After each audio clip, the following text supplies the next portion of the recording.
Hola, una vez más soy Jesús Conde y empezamos la segunda parte del curso de creación de aplicaciones dinámicas web con PHP y MySQL, centrado principalmente en técnicas avanzadas con PHP y la creación de grandes proyectos. En las primeras partes del curso, 28 videotutoriales ya, más de 20 horas de vídeo ya en el curso, hemos discutido muchos componentes y usos para PHP y MySQL, y aunque hemos intentado hacer todas las prácticas interesantes y relevantes, han sido, podemos considerarlas ahora, bastante simples, consistiendo en uno o dos scripts y con un máximo de 100 líneas de código.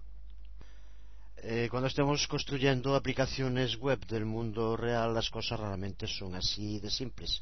Había un tiempo, no hace demasiados años, cuando realmente crear un sitio web interactivo consistía en poner un formulario con un email y eso era todo. Sin embargo, actualmente los sitios web se han convertido en auténticas aplicaciones web, es decir, en trozos regulares de software, solo que aplicados a la web. Este cambio es un auténtico cambio de escala y los sitios web crecen de unos pocos scripts a miles y miles de líneas de código. Los proyectos de este tamaño hay que planificarlos y hay que usar una gestión general, coordinada para todo ese software que funcione de forma correcta. Estamos hablando de proyectos, por tanto, que necesitan una planificación igual que con cualquier otro programa que queramos crear. Por eso empezamos esta parte del curso con un apartado que va a ser estrictamente teórico, pero muy importante y necesario, porque hablamos de crear hábitos y métodos de trabajo, algo imprescindible para tener un buen resultado final cuando hablamos de proyectos de cierta complejidad. Creo que a estas alturas está claro que cuando nos planteemos crear un proyecto de este tipo no puede ser sentarse y ponerse a hacerlo.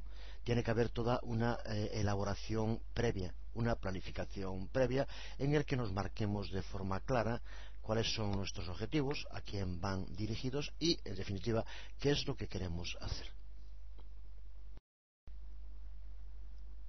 Por eso, antes de ver los proyectos que vamos a crear en esta parte del curso, hablaremos sobre algunas de las técnicas para manejar proyectos web de gran tamaño. Se trata de algo muy reciente y, incluso aunque no lo fuera, no existe una fórmula mágica para hacerlo. Por tanto, no esperes un apartado en el cual vamos a ir diciendo en cada caso lo que hay que hacer. Vamos a hablar de líneas generales y de principios que sí que siempre hay que tener en cuenta, aunque después la respuesta ante cada una de estas preguntas que tenemos que hacernos cuando iniciamos un proyecto de este tipo puedan ser muy diferentes dependiendo de quién lo haga, qué busca y muchas otras posibilidades.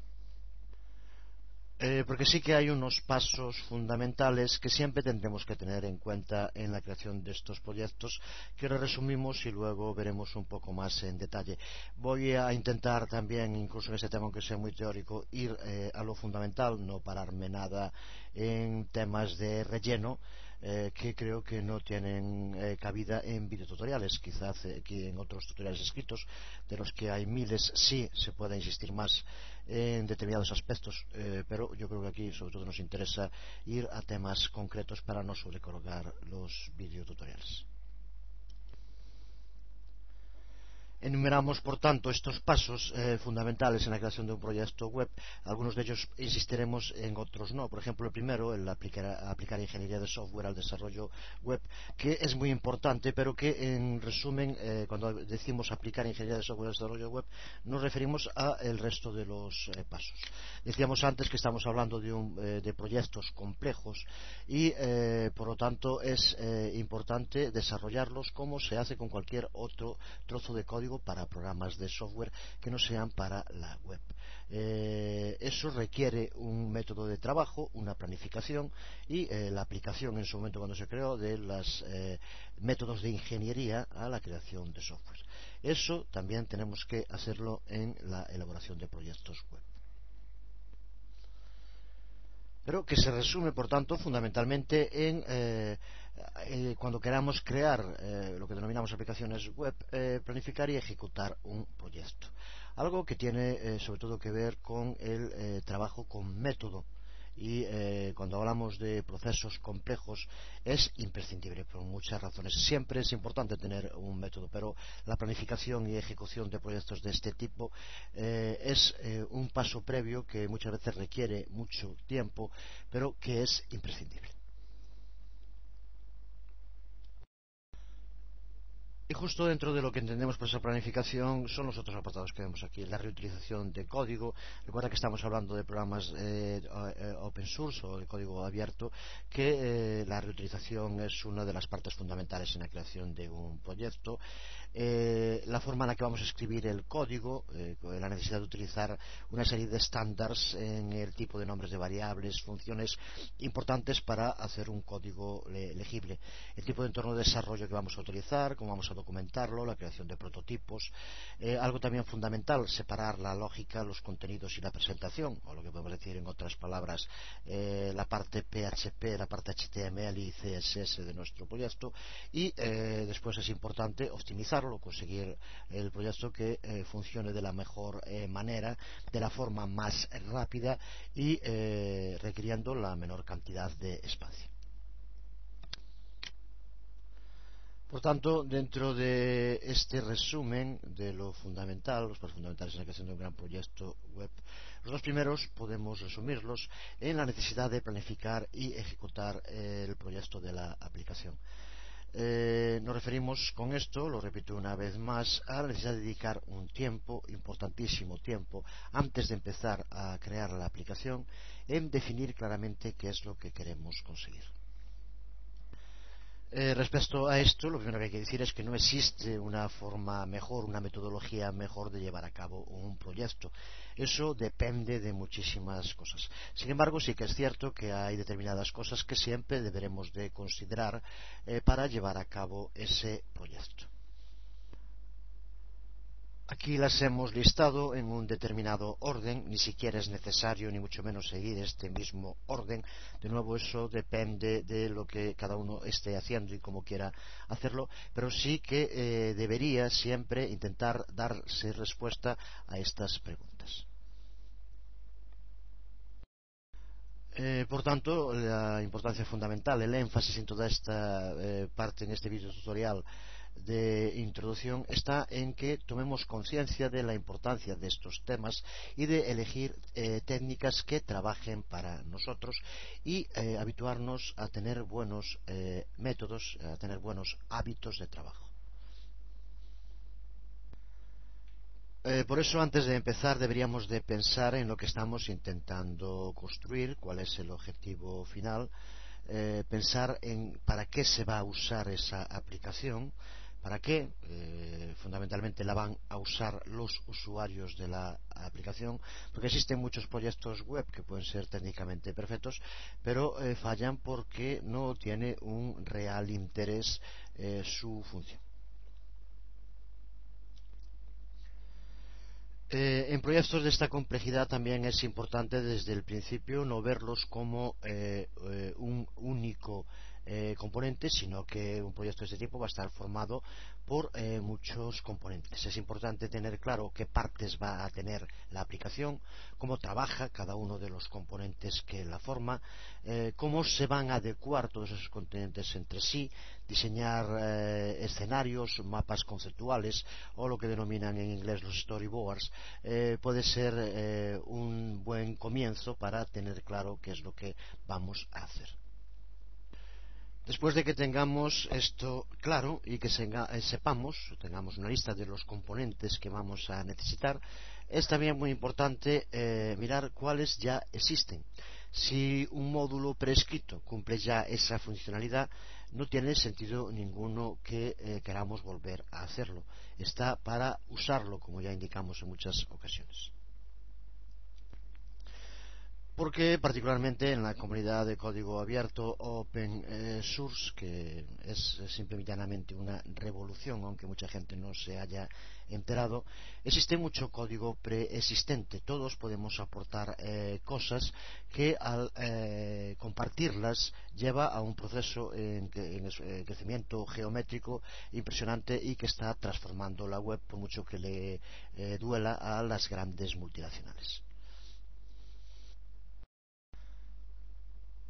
Hablaremos de esto un poco más en detalle en un momento, pero solo plantéate el trabajo que necesitarías para crear desde cero muchos de estos módulos y los que ya tienes, incluso sobre un mismo tema.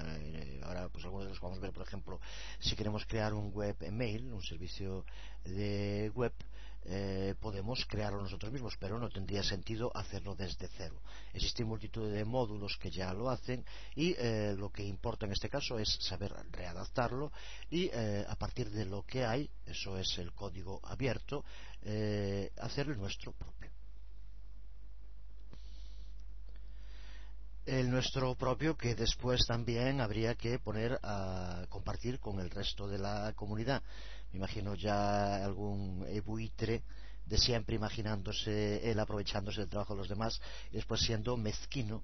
Es una gente que simplemente da risa y son ridículos en este mundo en el que vivimos hoy en la web, del que no se enteran. Por eso es gente que nunca será capaz de hacer nada bueno, simplemente porque no saben de lo que están hablando. Otro aspecto importante es la toma de decisiones sobre cómo vamos a estructurar el conjunto del proceso. Es de nuevo un tema demasiado teórico. Cuando lo veamos después en la creación de proyectos podemos especificar más a qué nos referimos, pero nos referimos en general a definir cómo va a ser el estándar de código que vamos a utilizar. Recuerda que no existe uno solo para escribir PHP, pero que nosotros debemos usar uno solo, desde luego.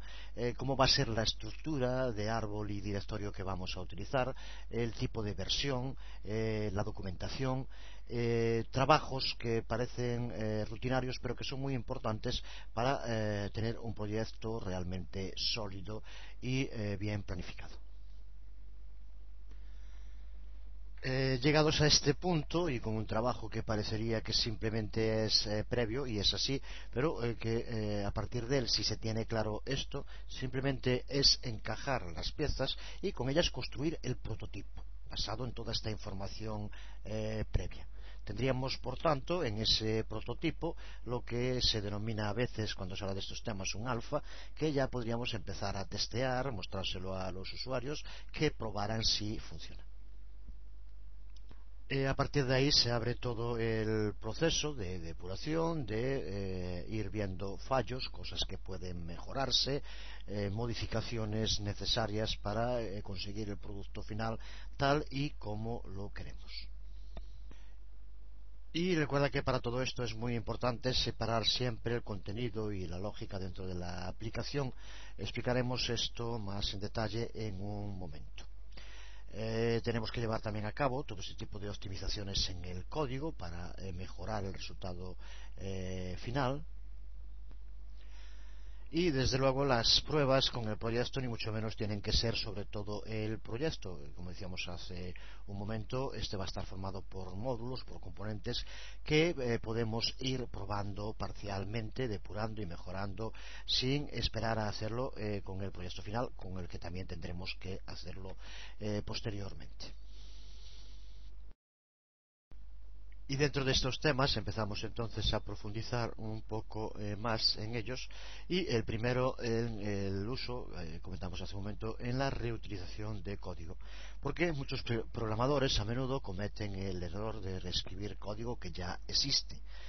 Cuando sepamos qué componentes de la aplicación va a necesitar, cómo queremos que funcione, lo primero que tenemos que comprobar es ver cuáles de esos componentes ya existen.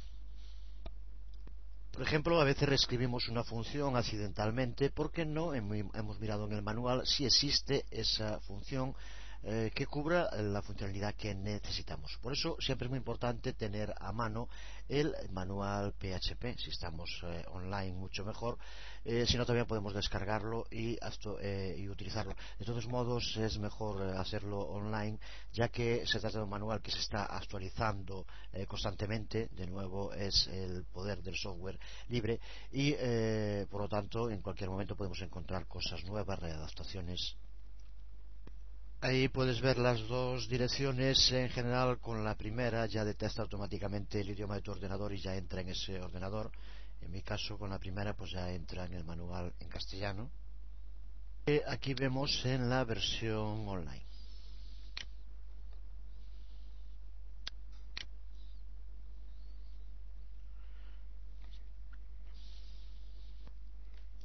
Este manual online se actualiza muy frecuentemente y además podemos también usar las anotaciones de manual, que son un fantástico recurso que contiene comentarios, sugerencias y ejemplos de código de otros usuarios que a menudo responden a las mismas preguntas que puede que nos estemos haciendo.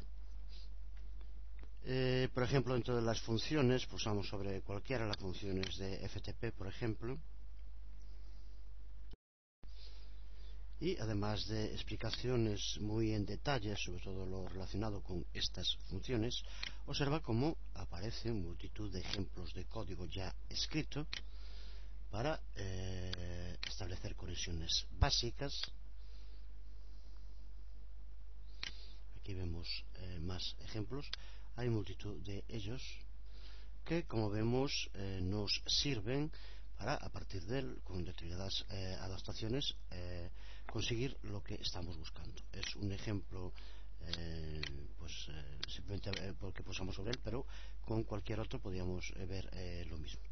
Por tanto, da una idea. Aquí vemos notas que van dejándose con información importante, incluso enlaces a otras posibles ayudas respecto al tema.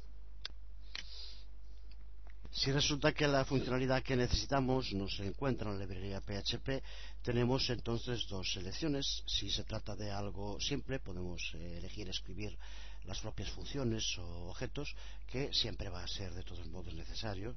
Pero si estamos buscando construir una pieza de funcionalidad compleja, como un carrito de compra, un sistema de webmail o de foros web, seguro que no te sorprende saber que existen ya muchos construidos y construidos como software libre. Y esa es una de las fortalezas de trabajar en la comunidad del software libre, que es el código para los componentes de la aplicación está disponible libremente para todos. Si encuentras un componente similar al que quieres construir, incluso si no es exactamente igual, puedes reutilizar el código fuente como un punto de inicio para modificarlo o para construir el tuyo propio. Y a partir de eso, si terminas de desarrollar tus propias funciones o componentes, deberías muy seriamente considerar hacerlos disponibles para la comunidad PHP. Recuerda que no es en sí esa idea de que, bueno, algo que yo creo porque voy a tener que aportarlo, sino es el tomar conciencia de la fuerza que tienen decenas y decenas y decenas de programadores trabajando juntos en un proyecto. Esa es la fuerza del software libre que tenemos que entender todos.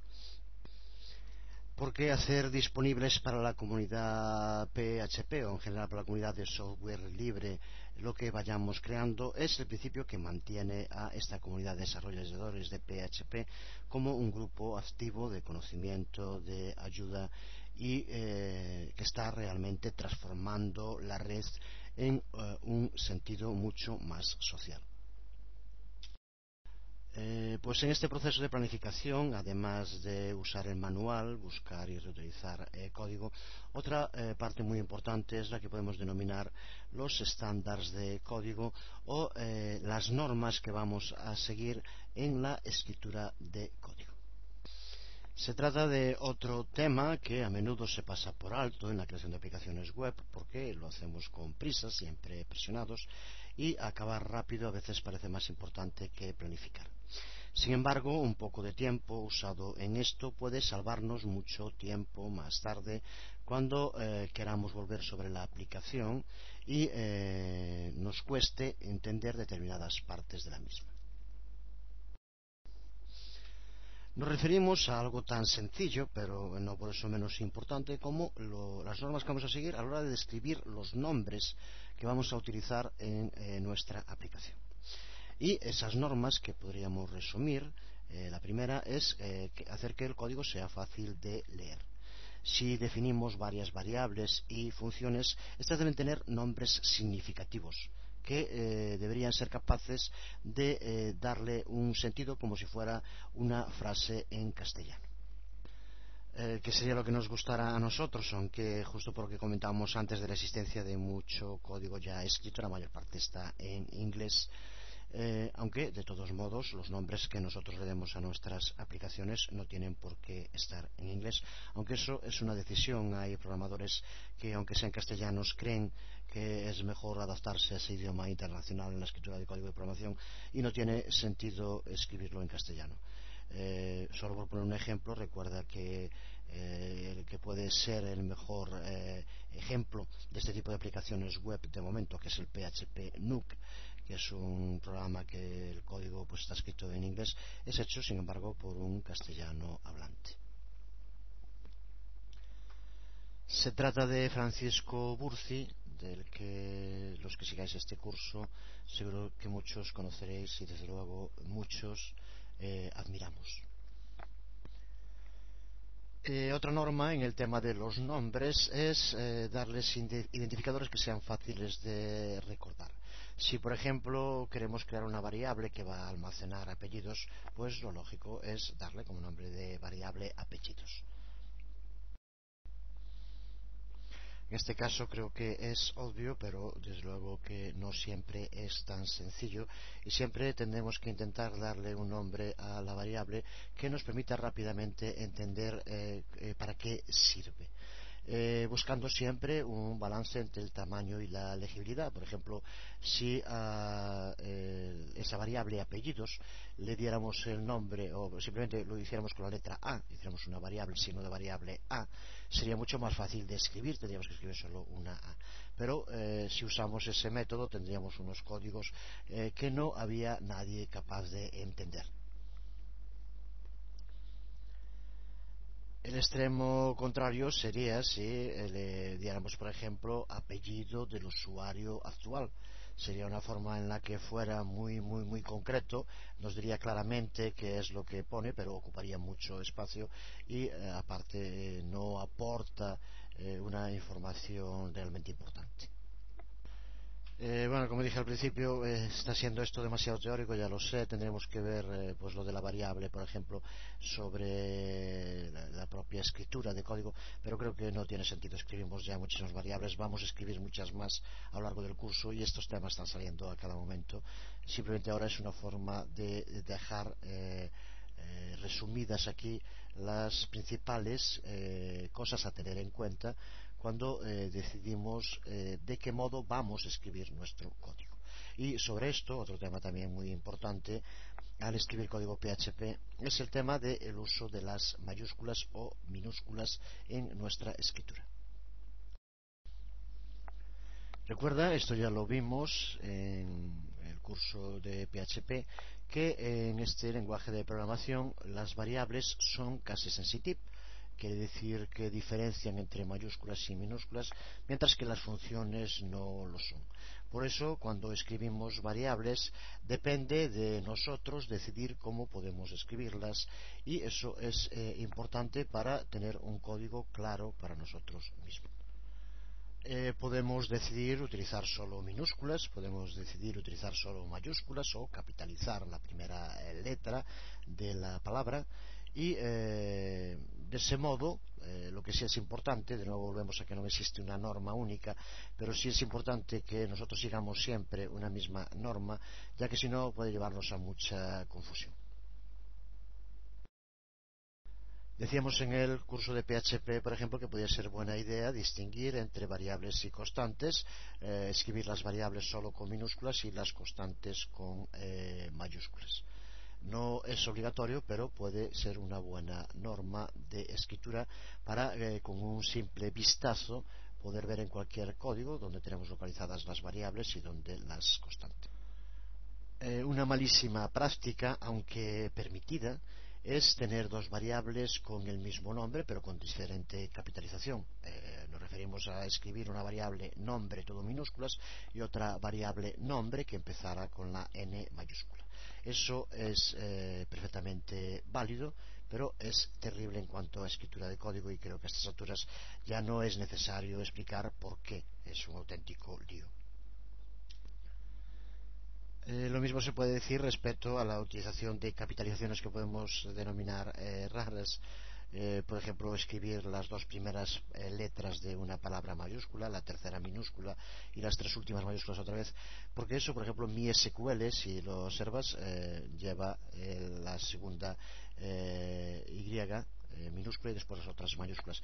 Pero en general recuerda que si escribimos una variable mezclando minúsculas y mayúsculas, después es dificilísimo recordarla si tenemos que escribirla del mismo modo. Y estamos diciendo eso: si resulta que escribimos apellidos y mezclamos minúsculas y mayúsculas en otro sitio, lo hacemos confundiéndonos solo en una letra. Recuerda que ya estamos hablando de variables distintas y nos daría error si quisiéramos referirnos a la misma. Deberíamos también pensar sobre qué esquema vamos a usar para los nombres de las variables con varias palabras, que hay muchas. Aquí vemos tres ejemplos. Cualquiera de estos esquemas los podemos encontrar y no importa mucho por cuál de ellos optemos, podemos utilizar cualquiera, pero sería una buena norma hacerlo de forma consistente, respetar siempre uno de estos esquemas, adaptarnos a él y posteriormente, recuerda que de nuevo que estamos hablando de proyectos largos, es mucho más fácil trabajar con ese código, volver sobre él, depurarlo, si utilizamos un esquema claro en el nombre de las variables, en este caso con más de una palabra. El uso del subrayado separando se usa mucho. También últimamente se utiliza en muchas ocasiones el iniciar cada una de las palabras, excepto la primera, con mayúscula para indicar las palabras que forman el nombre de la variable.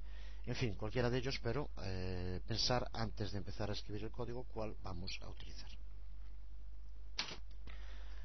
Con respecto a los nombres de las funciones, también podríamos seguir muchas de estas mismas consideraciones, aunque con un par de extras. Los nombres de las funciones, a diferencia de los de las variables, suelen estar dirigidos a acciones, algo similar a lo que son los verbos en la gramática tradicional.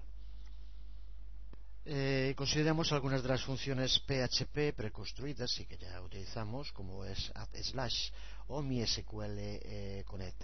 En este caso, para nosotros en castellano puede parecer que no, pero recuerda que simplemente lo que hacen es explicar la acción que nos permite llevar a cabo esta función. La primera es añadir barras invertidas, añadir slash, y el otro es conectar a MySQL.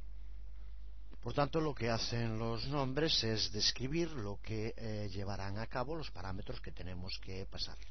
Esto mejora mucho la legibilidad del código y observa, sin embargo, que estas dos funciones tienen, en los esquemas que hablábamos hace un momento, dos de los modos de escritura del esquema diferentes, no siguen un único esquema de escritura.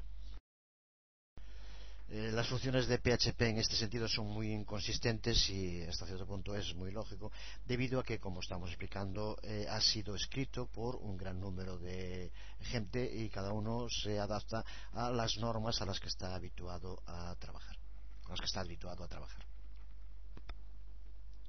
Recuerda también, una vez más, que los nombres de las funciones no son casi sensibles en PHP.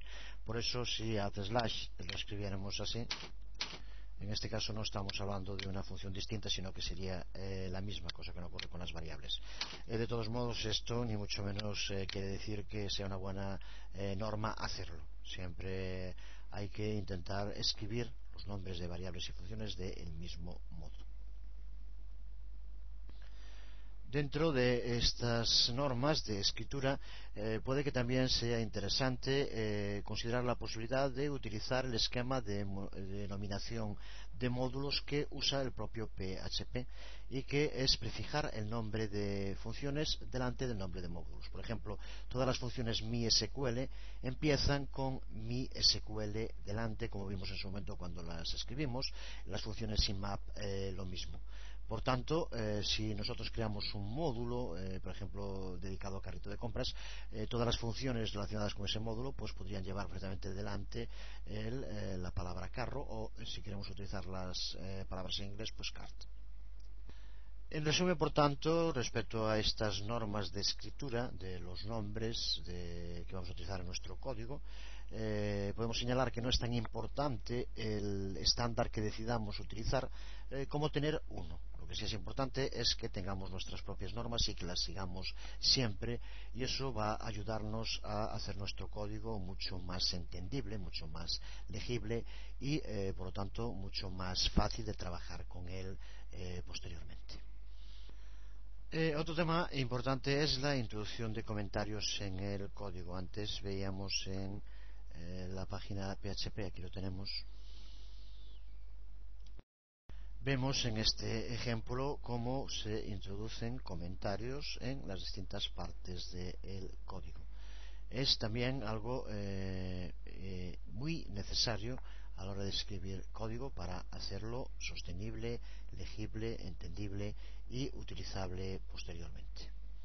En general, todos los scripts deben estar comentados de forma clara. Podemos en cada caso preguntarnos a qué nos referimos con nivel de claridad, pero generalmente deberíamos considerar añadir un comentario en cada uno de los siguientes ítems que aquí vemos, en cada uno de los distintos archivos, en las funciones, comentando qué entradas se esperan y qué nos va a devolver, en las clases, donde debe escribirse el propósito de esa clase.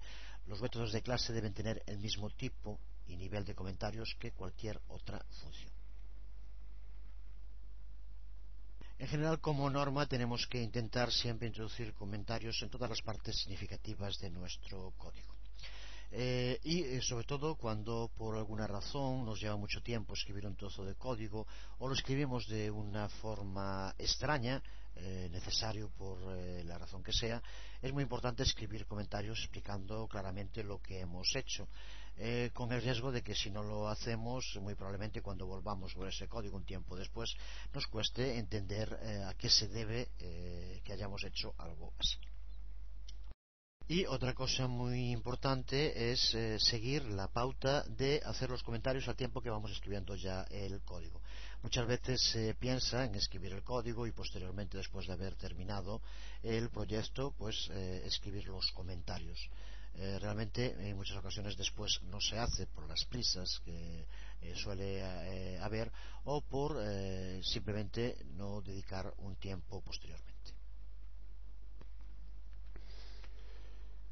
Como con cualquier lenguaje de programación, debemos también sangrar el código de forma clara y consistente.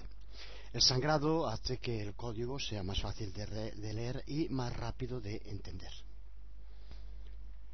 En general, cualquier bloque del programa que contenga una estructura de control, como puede ser el cuerpo de una función, por ejemplo, debe ser sangrado del código que lo rodea. El grado de sangrado debe hacer que se note, pero tampoco debe ser exagerado. Debe ser, por tanto, más de un espacio, pero no se aconseja tampoco el uso de tabuladores.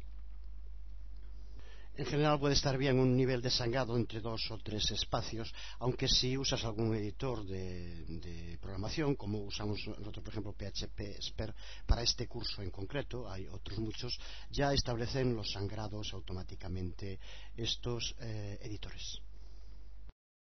El modo en que situemos las llaves es también algo que debemos de pensar.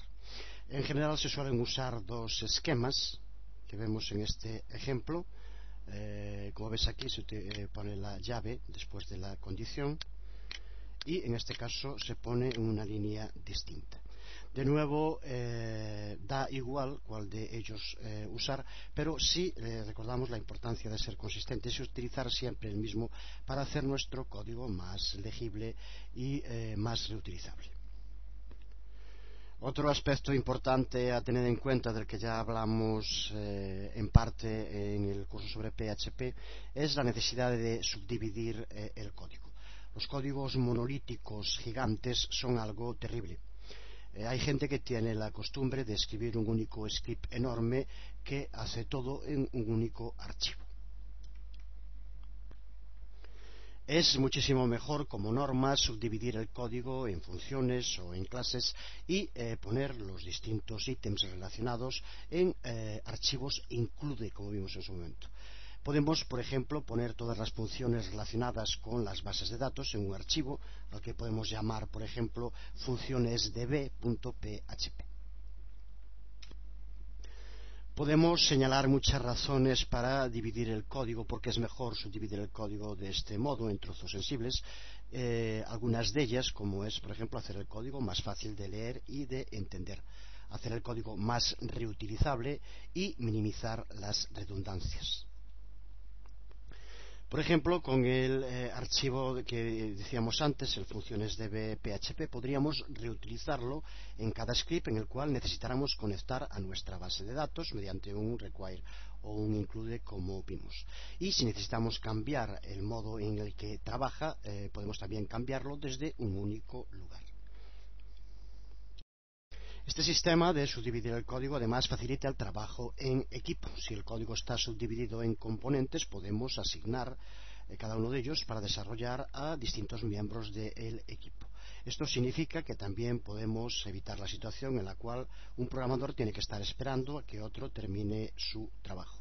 Esto ocurre en esos scripts gigante que se coloca todo en un archivo main PHP o principal PHP. De este modo, cada uno de los programadores podrá seguir adelante con su propio trabajo asignado. Al comienzo del proyecto tendremos que gastar algún tiempo pensando en cómo vamos a subdividir el proyecto en componentes planificados. Esto requiere diseñar líneas entre áreas de funcionalidad, aunque no impide que puedan modificarse a medida que avancemos en el proyecto. También necesitamos decidir qué componentes necesitamos construir primero, qué componentes dependen unos de otros y una línea de tiempo para desarrollarlos todos. Incluso si todos los miembros del código trabajan en todos los trozos del código, sigue siendo generalmente una buena idea asignar una responsabilidad primaria para cada componente para una persona específica. De este modo, siempre sería el que tuviera la capacidad de decisión sobre ese componente o esa parte del código. También tenemos que decidir en un principio la estructura de directorio estándar que queremos usar.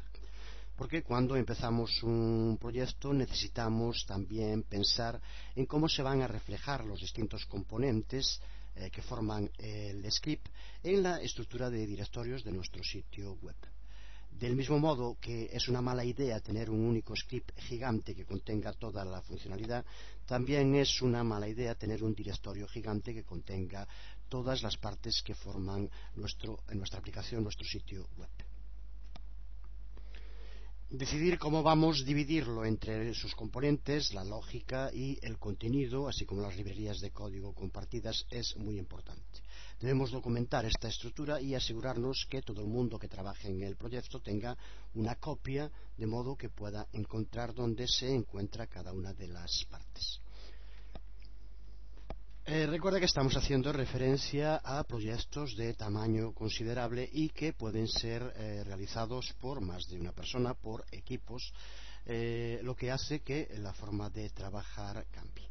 Por eso también es muy importante el uso, la implementación del control de la versión. Control de la versión que podemos definir como el arte de gestionar cambios concurrentes dentro de aplicaciones de desarrollo de software.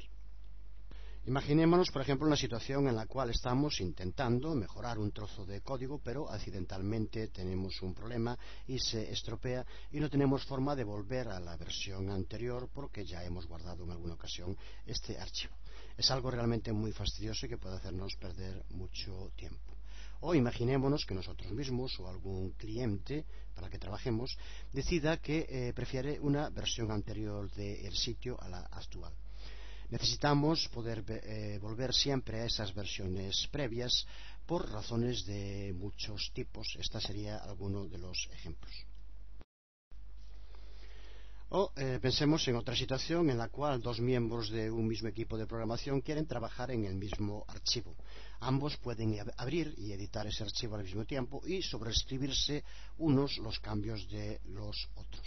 Ambos pueden tener una copia en local con la que trabajen y hacer los cambios luego en el archivo original de modo diferente. Esas cosas realmente pasan cuando se trabajan en proyectos de cierto tamaño. Y para solventarlo, para solucionarlo, es para lo que necesitamos contar con este sistema de control de versión.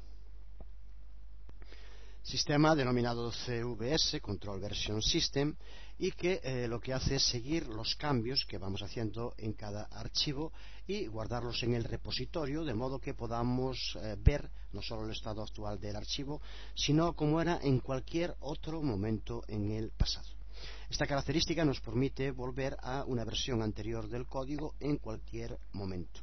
Podemos, por ejemplo, etiquetar un conjunto particular de archivos con un nombre, imaginémonos pues, como se hace en muchas ocasiones, release 0,32.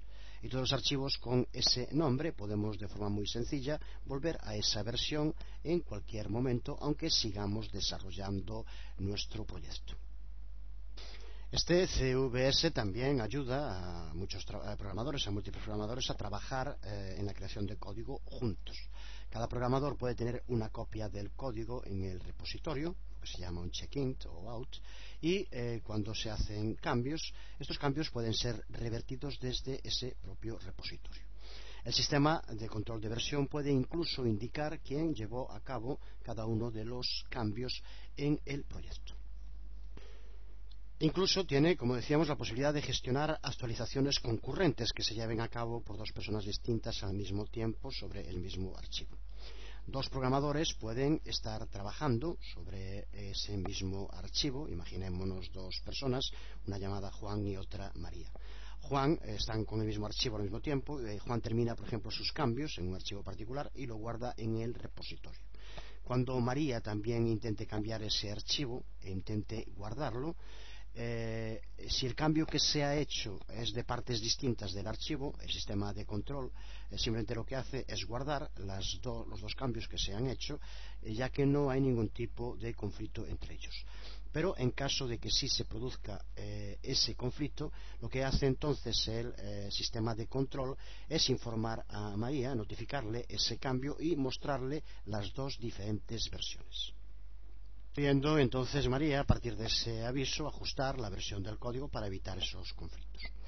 Este sistema de control de versión, usado por la mayoría de desarrolladores de código abierto y Unix, se denomina, como decíamos, CVS, que significa Concurrent Version System, y es open source. Llega junto con prácticamente cada Unix y podemos también usarlo para PCs que usen DOS, Windows o Mac. Admiten un modelo cliente-servidor, por lo que podemos comprobar el código desde cualquier máquina con una conexión a Internet. Y es usado por los desarrolladores de PHP, de Apache, de Mozilla, entre otros proyectos de alto nivel, en parte por estas razones que estamos explicando. Puedes descargar CVS y más información, sobre todo relacionado, desde estas páginas. Hoy, cuando estoy llevando a cabo este video tutorial, la página oficial de CVS, esta primera CVS Home ORG, no funcionaba. Imagino que será una caída momentánea, ya que en ella se centraliza todo lo relacionado con este sistema de control. De todos modos, en los otros enlaces puedes también descargarlo y acceder a distinta información sobre CVS. Aquí tienes CVS Home quitado de la caché de Google. Ya te comentaba que por alguna razón está caída en este momento, pero siempre es una forma cuando alguna página está caída. Puede ser accedida a ella en antiguas versiones que guarda Google, mediante la caché, y en este caso muchas veces nos puede solucionar bastantes problemas. Este es un ejemplo.